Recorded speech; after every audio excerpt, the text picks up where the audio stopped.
जब तक ये कौम यूं ही सोई रहेगी तो यही होगा इनके साथ, और फिर ये मिठाई बांटेंगे।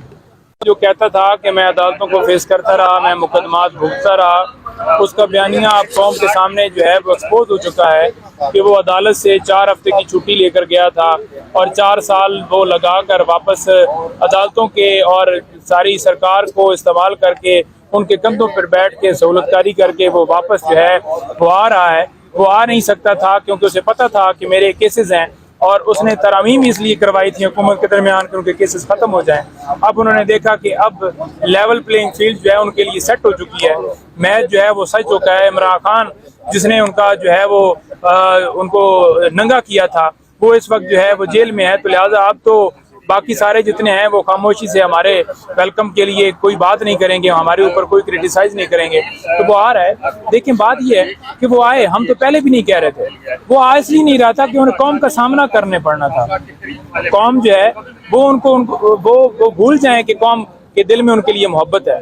कौम वाज़ेह जानती है कि ये चोर हैं, इन्होंने मुल्क को लूटा है, 3 अदवार में इनकी हुकूमत रही और तीनों में इन्होंने मुल्क को खाया है, तो वो इसलिए नहीं आ रहा था। दूसरे नंबर पर ये जो सारा प्रोसेस किया गया, आपने देखा कि अतातारड़ के जरिए ये दरख्वास्त दायर की गई, ये हो ही नहीं सकती थी, क्योंकि अगर मेरे जरिए ये दरख्वास्त दायर नहीं हो सकती थी तो उसके जरिए भी नहीं हो सकती। और उसी बायोमेट्रिक के लिए इमरान खान उस वक्त जो है वो हाई कोर्ट में मौजूद थे और उन्हें वहाँ से अगवा किया गया, और जिस तरह से वहाँ पर उन्हें उठा कर ले जाया गया, कॉलर से पकड़ कर उन्हें घसीटते हुए लेकर गए, पूरी कौम ने देखा कि वो किस तरह से जो है ये कानून जो है उसकी धज्जियां उड़ाई गई। एक इंटरनेशनल लीडर जिसने मुस्लिम उम्मा का मुकदमा लड़ा, जिसने नमूस रसालत का मुकदमा लड़ा, जिसने मुल्क के अंदर जिसकी तारीख बड़ी पड़ी है कि उसने रफ़ाए आमा के काम की और मुल्क की खिदमात की, उसको एक झूठे केस में अंदर डाल दिया गया है। और दूसरी तरफ आप देख लें कि सहूलतकारी दी जा रही है और एक तरफ उसकी जमानत के ऊपर फैसले महफूज हैं। आप ये बताइए, जब तक ये कौम यूं ही सोई रहेगी तो यही होगा इनके साथ, और फिर ये मिठाई बांटेंगे। कि एक तरफ हमने देखा था कि यही अदालत थी, यही कोर्ट थी और यही जजेस थे, और कहा जाता था कि इमरान खान को स्ट्रेचर पे लाया जाए तभी ज़मानत मिलेगी, और एम्बुलेंस में लाया जाए फिर ज़मानत मिलेगी। आज एक मुल्ज़िम, मुजरिम, एब्सकॉन्डर, कन्विक्टेड वो शख्स आया भी नहीं है उसकी, और वारंट भी उनके जो है गिरफ्तारी के वो मुअत्तल किए गए हैं, ज़मानत भी मिल गई है।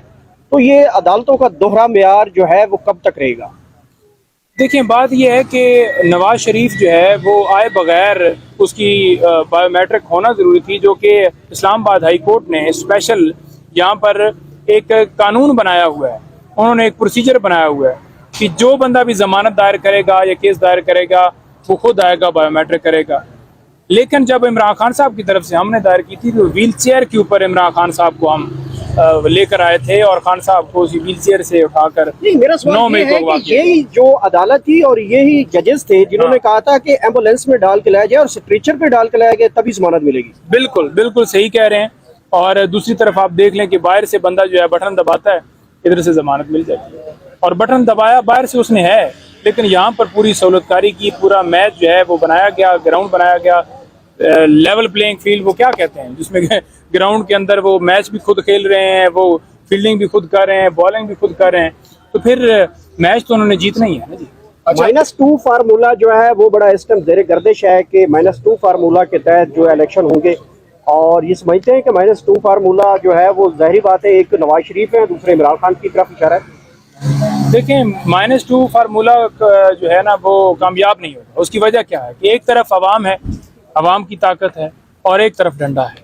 अब डंडे और अवाम के दरमियान जंग है, तो देखते हैं, हमेशा अवाम ही जीती तो है, लेकिन अब क्योंकि अवाम को जिस तरह से यरगमाल बनाया गया है, जिस तरह से डराया गया है, लेकिन जो ही थोड़ी सी गैप निकलेगा ना, अवाम निकलेगी और निकलना पड़ेगा। निकलने के बगैर गुजारा नहीं हो सकता, और हकूक के लिए जंग लड़नी पड़ेगी, आइन के लिए, कानून के लिए जंग लड़नी पड़ेगी। अच्छा पंजोता साहब, हम भी देख रहे हैं कि कब तक ये अदालतें, आपका जो है आज लिस्ट में, काज लिस्ट पे नाम निकाला गया, समात की जमानतें लगी हुई हैं, फैसले पेंडिंग पड़े हैं, आपको तो इंसाफ नहीं मिल रहा, और इस जस्टिस सिस्टम और खासकर चीफ जस्टिस जिस तरह मतराजा बन चुके हैं, एक तरफ इंसाफ देते हैं, दूसरे को दे ही नहीं रहे, तो फिर आपके पास हल क्या है? जब इस जस्टिस सिस्टम में नहीं इंसाफ मिलेगा और इसी तरह रहेगा तो फिर क्या तहरीक इंसाफ का लाएअमल क्या होगा?